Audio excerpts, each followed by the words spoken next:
effective in combat, a warrior must not feel for his enemy.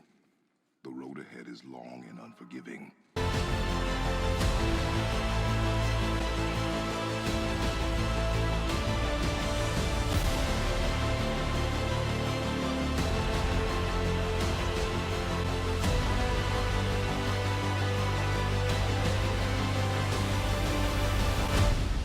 What's up, guys? In this video, I'm going to be talking about Odin. More specifically, I'm going to talk about how Odin knew Kratos and Atreus was heading to Jotunheim before they even knew they were going to Jotunheim. Similar to my tier corruption series and my symbol series, this will be the Odin series, a 3-part video that will explain why Odin does the things that he does and how he actually prevented his death in Ragnarok. We will get there, but this is the starting video, and it's how he knew Kratos and Atreus will make it to Jotunheim before they even knew that they had to go there. This video is going to be mixed with a lot of evidence, some things in game, some things out of game, and interviews. The other half will be theorizing, further bridging together everything I have to offer in this Odin series. But let's get right into it.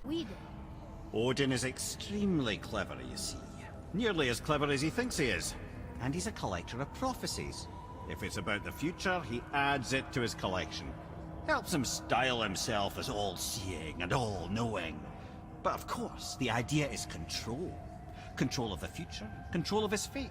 He'd control every realm of every land in every world if he could. Every potential pocket of resistance, he seeks to eliminate. Even if you've never posed a threat before, he may think one day you might. So you see, it's not important how he knew before you did.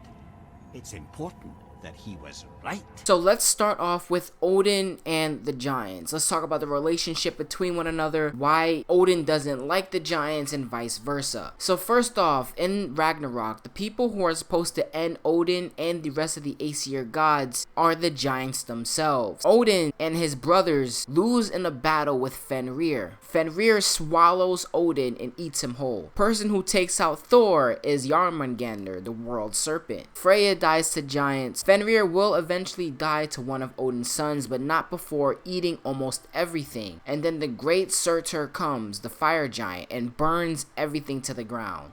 The survivors of Ragnarok are sons of Odin and sons of Thor, and they together will build a new world. However, Odin does not want that. Odin doesn't want Ragnarok to come and pass. For obvious reasons, he wants to stay alive. Odin knew where to get the answers to prevent his own death, and of course, that is Jotunheim. He knew that the giants knew his fate in Ragnarok, and he had to get his hands on it somehow. That's when Tyr went to him, after the gods and the giants together built the mighty Tyr's temple in the Lake of Nine. Tyr approached Odin because he wanted to broker a peace between the gods and the giant. Odin, taking this as his opportunity, told Tyr that he as well wished to meet with the giants in order to broker peace. Take a listen. But they trusted Tyr. Tyr always believed the best in people, and taking Odin at his word and his desire for peace, he brought the Raven King to Jotunheim. From there, things unraveled quickly. The giants anticipated Odin's trickery and exposed his true agenda to spy and steal their secret wisdom. So this is where part of the video gets a little bit more interesting now that we got that little history lesson out the way. So it turns out when Odin actually went to Jotunheim with Tyr in order to broker peace, Odin had no intentions of forming a bond and no intentions of using Mjolnir, Thor's hammer, as a way to broker said peace. The giants knew he was up to something, and it turns out he actually was. So Odin went into the library basically and went into the Ragnarok section. There, Odin started scanning pieces of information, memorizing it very quickly, and then he found Kratos and Atreus. Kratos and Atreus was a prophecy that was inside Jotunheim, something that Odin now had his hands on. If you don't believe me, here is the evidence. So if you come over here, when the game was coming out, Santa Monica Studio was releasing episodes called The Lost Pages. Lost Pages are interviews based on what the game was gonna have, based on some lore. But at the beginning of all of these Lost Pages episodes, they played a story of what happens in the game, pretty much giving more lore into what we actually didn't see in the game. I want you guys to listen to it. I will be cutting it a lot because there's a lot of information here, and I don't want this video to go on forever. So definitely take a listen for yourself after this video, but here is the edited down version. Odin ignored them and continued, "What I seek in exchange carries no earthly cost. Indeed, it's free to give. I come to your land in search of knowledge itself. And at my side stands Tyr, Lord of Justice and Honor." Odin continued, "I seek not the knowledge held today or wisdom from our past. Instead, I desire foresight. I wish to know the winters to come, and perhaps a glimpse into our own future. In exchange, I vow before this council that I will deliver unto you Mjolnir, the very hammer of Thor himself. Only then will you realize peace in these lands." At this, the giants gasped and clamored among themselves. Odin, awaiting this very moment, used this distraction to steal a closer inspection of the tapestries and triptychs in the chamber, for this was the true purpose of his journey. The accord was but a ruse. Odin would never strip Thor of his prized Jotun-slaying hammer. He desperately desired the foresight to see and alter his own doom, and he only needed to get close enough to glimpse it. He was prepared to offer nothing in return. Odin effortlessly set the details of the tapestries and triptychs to memory.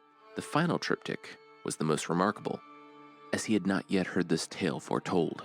He glimpsed the visage of an untamed warrior, accompanied by his son, traveling towards a mountaintop. Before stepping back through the safety of the portal, Odin glanced back over his shoulder, a wicked smile forming on his lips. As you guys just heard, Odin went to Jotunheim along Tyr to broker peace. Odin gave a false proposition, something he had no intentions of following through. When the giants were talking among themselves about his proposition, he took the time to go into their library to look through their information, basically looking at everything that would lead to his death. Then he saw a prophecy of an untamed warrior traveling with his son to a mountaintop. While leaving Jotunheim, Odin looked back with a smile upon his face as if he figured something out. Remember, while looking through all of the pages and all of the information in the time that he could, he must have seen Kratos and Atreus traveling to Jotunheim, and he did nothing to stop it. For example, when we meet Mimir for the first time, Mimir says daily Odin comes to him and tortures him. However, the day that Kratos and Atreus meet him, he never appeared there.